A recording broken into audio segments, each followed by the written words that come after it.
영어에 영도 모르면 일로 와.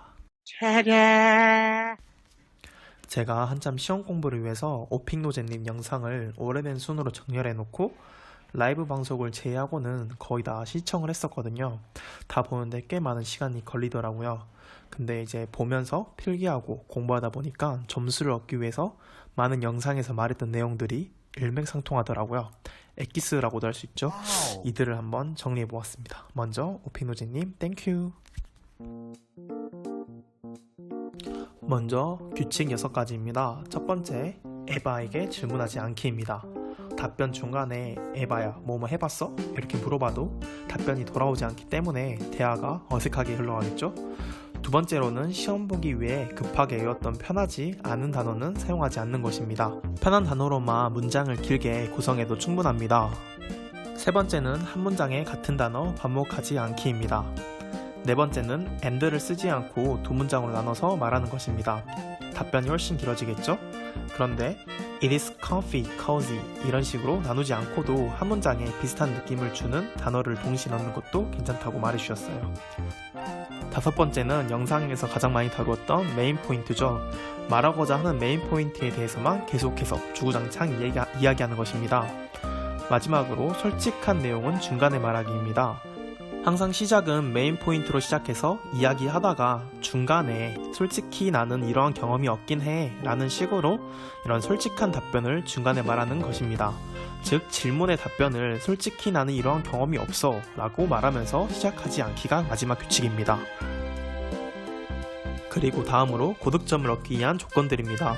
가장 중요한 메인 포인트를 답변이 시작하고 20초 이내에 말하는 것, 그리고 끊임없이 말하기, 콤보 필러 사용, 감정에 집중하기, 다양한 감정 표현 사용하기, 마지막으로 에바와 대화하듯이 이야기하기가 있습니다. 먼저 메인 포인트입니다. 여러 가지의 질문을 받았을 경우 그중 한 가지를 정해 초점을 맞추어 여기에 대해서만 말하는 것입니다. 듣는 이로 하여금 내가 무엇을 말할지 빠른 시간 내에 정확하게 답변하여 전달력을 높이기 위함입니다. 자세한 답변 방법은 위에 카드, 그리고 이제 카테고리별 간략한 답변 전략입니다.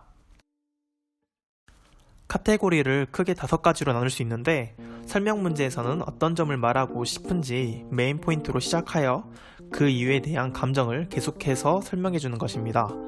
습관 문제에서는 일반적으로 어떤 행동을 하는지에 대한 메인 포인트를 먼저 말해주고 간단하게 과거에는 어떤 식으로 행동했는지를, 그리고 메인 포인트로 다시 돌아와서 자세한 설명을 이어가면 됩니다. 과거 경험에는 경험의 클라이막스라고 부를 수 있는 상황을 먼저 말해주고 이 이야기에 대한 당시의 상황을 여러 화법과 시제를 사용해서 말해주면 됩니다. 시간 차이가 있는 비교 문제에는 현재에 대한 메인 포인트를 말해주고 과거에 대해 짧게 두세 문장으로 설명하고 다시 현재로 넘어와 메인 포인트와 관련된 내용에 대해 설명해주면 됩니다. 단순 비교 문제에서는 말하고 싶은 일반적인 메인 포인트에 대해 말하고 문제에 나온 A에 대해 설명, 그리고 B에 대해 설명, 그리고 다시 결론으로 돌아와서 마무리 지으면 됩니다. 컨스턴트 스피킹에서 중요한 것은 끊임없이 말하되 틀린 문법을 고치기 위해 무리해서 다시 돌아가려고 하지 말란 것입니다. 중요한 문법이 틀렸을 경우에는 필러를 사용하여 자연스럽게 처음으로 되돌아가서 고치는 것을 추천합니다. 콤보 필러의 사용입니다. 대표적으로 and some, alright, and some, you know, yeah 이런 게 있죠. 필러를 올바르게 사용하는 것이 중요한데 필러가 주체가 되지 않게 사용하는 것이 매우 중요합니다. 그리고 올바른 사용법으로는 예를 들어 the many things 이러한 표현을 필러를 넣어서 you know, the many things 이런 식으로 자연스럽게 필러를 중간에 넣는 것입니다.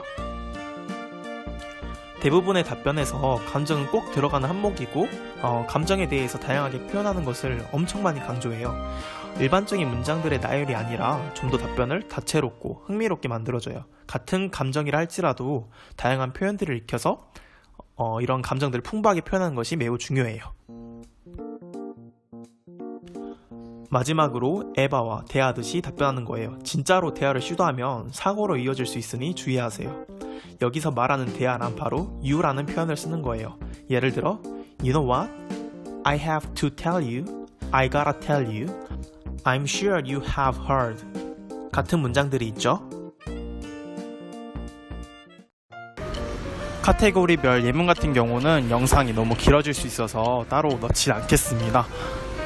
그럼 참고하시고 좋은 점수 얻으시기 바라겠습니다. 모두 화이팅!